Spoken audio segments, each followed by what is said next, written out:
जो प्रोग्राम हमारा 20 दिसंबर से अंबेडकर भवन रानी झांसी रोड से शुरू होना था, जिसको हमने आपको बताया कि इस देश में चुनाव बैलेट पेपर से हो, मशीन का इस्तेमाल पूरी तरह से बंद हो, देश का संविधान और लोकतंत्र बचे, उसके लिए दिल्ली में 10 दिन की पैदल यात्रा हम लोग शुरू कर रहे थे 20 तारीख से। लेकिन किन्हीं प्रशासनिक कारणों की वजह से हमें वो प्रोग्राम 25 दिसंबर तक करना पड़ा, 25 दिसंबर तक पोस्टपोन करना पड़ा। और मैं जैसे आपकी जानकारी के लिए बताऊं कि यह सूचना हमारे सोशल मीडिया के जो बहादुर साथी हैं उनके माध्यम से, जिनके फोन नंबर मेरे पास थे, उसके माध्यम से मैंने उन लोगों को 18-19 तारीख में इंफॉर्म किया। लेकिन बावजूद उसके 20 तारीख को, क्योंकि मेरी जिम्मेदारी थी, जब कॉल मैंने दी है तो मुझे वहां होना था। अंबेडकर भवन पर जब मैं 10:15 बजे पहुंचा तो वहां पर लगभग 20 लोग फिर भी वहां इकट्ठे हो चुके थे, और उनमें वो लोग राजस्थान अजमेर से आए हुए, बीकानेर से आए हुए थे, उसमें वो लोग नागपुर से आए हुए थे, उत्तर प्रदेश से आए हुए लोग थे, सिद्धार्थनगर वगैरह से, और दिल्ली के भी साथी थे। तो इस तरह से जो लोगों का इस यात्रा को लेकर विश्वास और उत्साह है, मैं उन सबका आभारी हूं। उस दिन भी मीडिया पे हमने अपने साथियों को इंफॉर्मेशन दी थी, ये सारा सब कुछ हुआ। अब 25 दिसंबर को हम लोग ये यात्रा अब शुरू कर रहे हैं। दिन बुधवार को 10 बजे अंबेडकर भवन से बैलेट पेपर से चुनाव हो, मशीन का पूरी तरह से खात्मा हो, देश का संविधान लोकतंत्र बचे, इस यात्रा को हम शुरू कर रहे हैं। और अब इस यात्रा की शुरुआत 25 दिसंबर को 1927 को बोधिसत्व बाबा साहब डॉक्टर अंबेडकर ने इस देश में अन्याय और अत्याचार पर, ऊंच नीच पर, भेदभाव पर आधारित एक किताब, जिसको ये मनुवादी मानसिकता के लोग संविधान में तब्दील करना चाहते हैं, उस मनुस्मृति का दहन किया था। तो अब यह कार्यक्रम 25 दिसंबर को यानी परसों अंबेडकर भवन में मनुस्मृति के दहन के बाद शुरू होगा। पहले मनुस्मृति का दहन किया जाएगा, देन उसके बाद में यह यात्रा हमारी शुरू होगी। मेरा सभी साथियों से कहना है, जितने भी लोग मुझे देख रहे हों, लगातार लोगों के फोन भी आ रहे हैं, इस यात्रा में शामिल होने के लिए लोगों के सूचनाएं भी आ रही हैं। मुझे उम्मीद है कि लोग इस समय जो स्थिति है उसको समझेंगे और इस यात्रा में पूरी ईमानदारी से भाग लेंगे। और लगातार 10 दिनों तक जो यात्रा चलेगी, इस यात्रा में 10 दिनों तक भाग लेंगे। ये यात्रा हमारी शुरू होगी, हम सुबह 10 बजे इकट्ठा होंगे अंबेडकर भवन पर, और उसके बाद लगभग 11 बजे हम लोग ये यात्रा शुरू करेंगे, और उस दिन शाम को 5-6 बजे तक ये यात्रा चलेगी। इसी तरह से ये यात्रा हर दिन सुबह 10-11 बजे शुरू होगी और शाम को 5-6 बजे समाप्त होगी। जो रूट है मैं अभी आपके सामने वो रूट सारा बताऊंगा, ताकि आप सब लोगों को ये मालूम हो कि क्या रूट है, वो सारा रूट बनाया हुआ है। पर मेरा एक साथियों आप सबसे निवेदन है, नंबर 1, साथियों, सभी साथियों से मेरा हाथ जोड़कर निवेदन है, अपने घर पर खाना खाकर आएं और शाम को जाकर अपने घर पर ही खाना खाएं। हम आपकी कोई व्यवस्था नहीं कर सकते क्योंकि हमारे पास फंड नहीं है, और फंड के लिए आज हम रिक्वेस्ट भी करेंगे कि जो क्राउड फंडिंग है, उस फंडिंग से मैं नंबर दूंगा, अकाउंट नंबर दूंगा, फोन नंबर दूंगा, लोग उस पर हमारी जो कर सकता है वो मदद करें। साथियों, ये समाज की लड़ाई है, हम सबकी लड़ाई है, मेरे अकेले की नहीं है। देश को बचाने की, देश के संविधान और लोकतंत्र को बचाने की लड़ाई है साथियों। तो सभी से मेरा निवेदन यह रहेगा कि देखिए, हमारे पास आखिरी मौका है। अगर यह मौका चूक गए, उसके बाद कोई मौका मिलेगा नहीं। मैं एक उदाहरण से आपको समझाने की कोशिश करता हूं, इसी से आप इसकी गंभीरता को समझ सकते हैं। दूसरे की जरूरत नहीं है। अभी 3 दिन पहले, यानी जिस दिन लोकसभा और राज्यसभा इनका जो शीतकालीन सत्र है वो बंद हुआ है, जो चल रहा था, उसी दिन आखिरी दिन सरकार ने जो पीपल्स रिप्रेजेंटेशन एक्ट 1951 उसमें संशोधन करके एक बहुत ही खतरनाक काम किया है, बहुत खतरनाक काम। चुनाव में सबसे बड़ी चीज है कि चुनाव स्वतंत्र होना चाहिए, निष्पक्ष होना चाहिए और पारदर्शी होना चाहिए। लेकिन इस सरकार ने, जिस पर मैं बार बार आरोप लगाता हूं कि बेईमानों की सरकार है और चुनाव में जबरदस्त तरीके से धांधली और लूट करके इलेक्शन कमीशन के माध्यम से चुनाव जीत रहे हैं। ऐसे ही मध्य प्रदेश, राजस्थान, छत्तीसगढ़ का चुनाव जीता, ऐसे ही लोकसभा चुनाव जीता, ऐसे ही हरियाणा और अभी लेटेस्ट महाराष्ट्र का चुनाव भी ऐसे ही जीता। जो संशोधन किया है उस कानून में, जन प्रतिनिधित्व कानून 1951, उसमें संशोधन किया।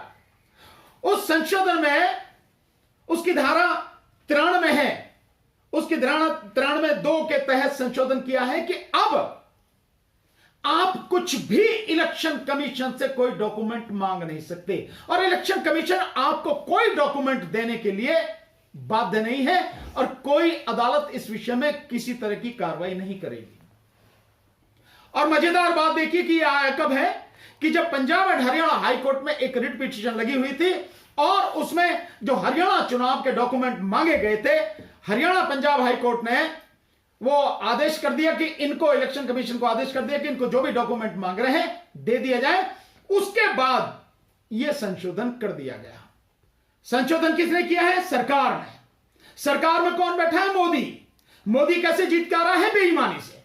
अब इस बात पर पूरी तरह से ठप्पा लग चुका है कि उसे किसी भी हालत में कोई भी सूचना देनी नहीं है और इलेक्शन कमीशन से भी कोई सूचना आपको मिल जाए, उनकी बेईमानी सबके सामने आ जाए, मोदी चुनाव आयोग पूरी तरह से नंगे हो जाए, यह उन्हें बर्दाश्त नहीं है। इसलिए संशोधन किया गया है। आप इसी से आज की तारीख में जो पारदर्शिता आपने देखा है कि वीडियो जो राजीव कुमार जो इलेक्शन कमिश्नर है, चीफ इलेक्शन कमिश्नर, वो कह रहा है कि हमारे पास एक ही चीज है, डिस्क्लोजर डिस्क्लोजर डिस्क्लोजर, यानी हमसे कुछ भी मांगोगे सब बता देंगे, कुछ अपने पास नहीं रखेंगे, सब कुछ आपके सामने है। लेकिन अब सरकार ने कह दिया कुछ नहीं बताना। जो स्पेसिफिक कोई डॉक्यूमेंट होगा जो उसमें मेंशन होगा, सिवाय उसके कुछ नहीं बताना। तो आज की तारीख में आप फॉर्म 17C मांगना चाहेंगे, फॉर्म 20 मांगना चाहेंगे, किसी भी तरह की और इंफॉर्मेशन मांगना चाहेंगे, जो वीडियो रिकॉर्डिंग होती है बूथ पर, जो वीडियो रिकॉर्डिंग होती है, इनके जो स्कॉट होते हैं उन सब पर जो जाके चेक करते हैं कहीं ड्रग्स तो नहीं इस्तेमाल हो रही, कहीं हथियार तो इस्तेमाल नहीं हो रहे, वो जो इनकी जो स्कॉट है उस सब की जो वीडियो रिकॉर्डिंग है और काउंटिंग की तमाम जो वीडियो रिकॉर्डिंग है, अब आपको कुछ भी नहीं मिलेगा। इससे ज्यादा खतरनाक स्थिति क्या होगी? और यह सब कुछ हाईकोर्ट के आदेश के बाद किया और दिल्ली चुनाव से ठीक पहले किया है। इसका मतलब यह है कि दिल्ली चुनाव अब बीजेपी बेईमानी से जीतेगी, उसने यह कंफर्म कर लिया। और इसके बाद यही इंतजाम कर दिया, बिहार का जो चुनाव अब इसके बाद होगा, उस बिहार के चुनाव को भी इसी तरह की बेईमानी से जीतेगी। नीतीश का पत्ता साफ किया जाएगा और यहां से भी, दिल्ली से भी बाकी तमाम पार्टियों का पत्ता साफ किया जाएगा। यह गंभीरता। इसलिए मैं कह रहा हूं कि इस देश में बैलेट पेपर से चुनाव हो, इलेक्शन कमीशन में सुधार हो, एक ही दिन में पूरा इलेक्शन हो और साथ में मशीन का पूरी तरह से खात्मा हो। इस बात को लेकर हम यात्रा शुरू कर रहे हैं, यात्रा करेंगे। तो पहला रूट जो रहेगा हमारा, मैं आपको शुरू में 2-3 रूट बताता हूं, फिर हर दिन शाम को हम लगातार जो रूट है वो बताएंगे। मैं पहले 5-6 दिन के रूट आपको बताता हूं साथियों। पहला रूट होगा अंबेडकर भवन से प्रारंभ होगा, रानी झांसी रोड, अंबेडकर भवन। वहां से हम पचकुया रोड गोल चक्कर होते हुए पचकुया रोड से आर के रामकृष्ण आश्रम मेट्रो स्टेशन जो है वहां चलेंगे, वहां से आगे पार करेंगे और पार करके लेफ्ट हैंड को वहां से हम अंदर घुस जाएंगे पहाड़गंज में। पहाड़गंज में आगे बढ़ते हुए चूना भट्टी जो रोड है, मेन रोड है बीच में से आती हुई, उससे हम निकलेंगे और उसके बाद हम वो जो मेन रोड है देशबंधु गुप्ता रोड वाली जो मेन रोड और जो उसके लिए जाती है आगे अजमेरी गेट के लिए जो जाती है, उस रोड को आएंगे, उसको पार करेंगे और चौराहे से हम पहाड़ी धीरज की तरफ बढ़ेंगे। पहाड़ी धीरज पर हम जाएंगे, पहाड़ी धीरज होते हुए सीधा वहां से हम बाड़ा हिंदूराव आएंगे, बाड़ा हिंदूराव पार करते हुए हम मलकागंज बर्फखाना आएंगे, बर्फखाने से मलकागंज जाएंगे, मलकागंज से हम दिल्ली यूनिवर्सिटी आर्ट फैकल्टी और लॉ फैकल्टी होते हुए सीधा हम माल रोड पर आएंगे। माल रोड क्रॉस करके हम लखनऊ मार्ग पर इनमास हॉस्पिटल जो है उसकी तरफ हम जाएंगे और इनमास हॉस्पिटल के वहां पहुंच के वहां से राइट लेके और फिर हम तिमारपुर अंदर से होते हुए आएंगे। तिमारपुर से होते हुए हम आएंगे सीधे दिल्ली जो हमारी विधानसभा है, दिल्ली विधानसभा, और वहां से फिर हम सीधे होते हुए 5 शामनाथ मार्ग होते हुए लुडलो कैसल होते हुए ISBT कश्मीरी गेट यानी कश्मीर गेट बस अड्डा आएंगे। पहला रूट ये रहेगा, कश्मीरी गेट बस अड्डा पे हमारा खत्म होगा पहले दिन का।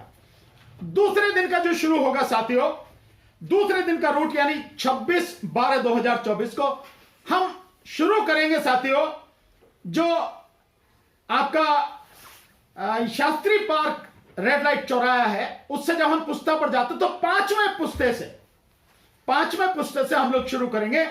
पांचवें पुस्ते से अंदर लेके हम घोंडा चौक जाएंगे और घोंडा चौक से अंदर निकलते हुए भजनपुरा की तरफ को जाएंगे।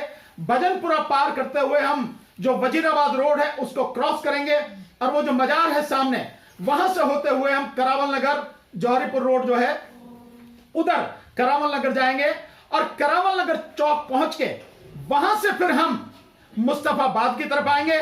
मुस्तफाबाद आते हुए फिर वजीराबाद रोड क्रॉस करके हम यमुना विहार में घुसेंगे और यमुना विहार से फिर होते हुए हम सीधा ब्रह्मपुरी रोड जो है, ब्रह्मपुरी रोड से सीलमपुर आएंगे और सीलमपुर से हम फिर ये आएंगे अपने जो जाफराबाद रोड पर और जाफराबाद रोड होते हुए हम जो वो है मौजपुर मेट्रो स्टेशन वहां पहुंचेंगे और मौजपुर मेट्रो स्टेशन से हम दुर्गापुरी चौक से शादरा की तरफ को आएंगे, टिम्बर मार्केट वगैरह जो उसमें होते हुए शादरा आके फिर वहां से रामनगर मेन मार्केट निकलते हुए सीधा जो रोड है मंडावली रोड उस पे जाएंगे, नंदनगरी पहुंचेंगे और नंदनगरी से अंदर से मेन रोड होते हुए DC ऑफिस नंदनगरी, वहां पर हमारा दूसरे दिन का प्रोग्राम खत्म होगा साथियों। एक और बता देता हूं, उसके बाद आगे बताते रहेंगे हम। तो जो हमारा तीसरे दिन का शुरू होगा वो होगा DC ऑफिस नंदनगरी से शुरू होगा और वो जो गोल चक्कर है जहां हमने खत्म किया था वहां से शुरू होगा और वहां से गोल चक्कर से हम दिलशाद कॉलोनी और दिलशाद गार्डन के बीच वाली जो रोड है उससे निकलते हुए आगे पहुंचेंगे और सीमापुरी का जो गोल चक्कर है उससे पहले ही राइट हैंड को दिलशाद गार्डन में अंदर जाएंगे। दिलशाद गार्डन में अंदर जाके टी पॉइंट से लेफ्ट को लेके जो रेड क्रॉस ब्लड बैंक है वहां निकलेंगे और सामने ही जो दिलशाद गार्डन गोल चक्कर है मेट्रो वाला, वहां दिलशाद गार्डन मेट्रो स्टेशन से होते हुए फिर हम उधर निकलेंगे विवेक विहार की तरफ, चिंतामणि जो चौक है वहां से होते हुए विवेक विहार, नीचे जो रेलवे अंडर ब्रिज है वहां से निकलते हुए विवेक विहार, सामने वहां से टी पॉइंट से होते हुए हम निकलेंगे उधर आनंद विहार की तरफ, जो यमुना कॉम्प्लेक्स है उससे होते हुए लेफ्ट में जो सविता विहार रहता है, राइट में यमुना कॉम्प्लेक्स की तरफ को चलते हैं और फिर आगे हम कड़कड़ डूमा मेट्रो स्टेशन की तरफ चलेंगे। वहां से आगे थोड़ा सा आगे करीब 50 मीटर आगे चल के महर्षि वाल्मीकि रोड है, वहां से निकल के हम सीधे कड़कड़डूमा कोर्ट पहुंचेंगे। वहां से लेफ्ट होके हम कड़कड़डूमा कोर्ट से लेफ्ट पहुंच के सीधा हम पहुंचेंगे जगतपुर रोड जो मेन रोड है नाला पार करके, वहां से east Azad Nagar metro station और ईस्ट आजाद मेट्रो स्टेशन पहुंच के वहीं से बराबर से है एक सतानम मार्ग से चल के आगे पटपड़गंज रोड पहुंचेंगे।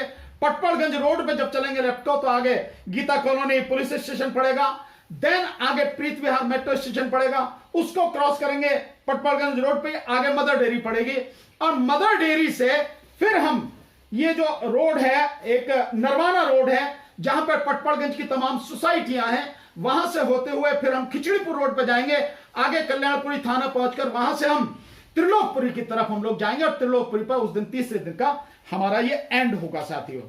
इस तरह से और चौथे दिन का मैं एक और आपको बता देता हूं तो थोड़ा ठीक रहेगा।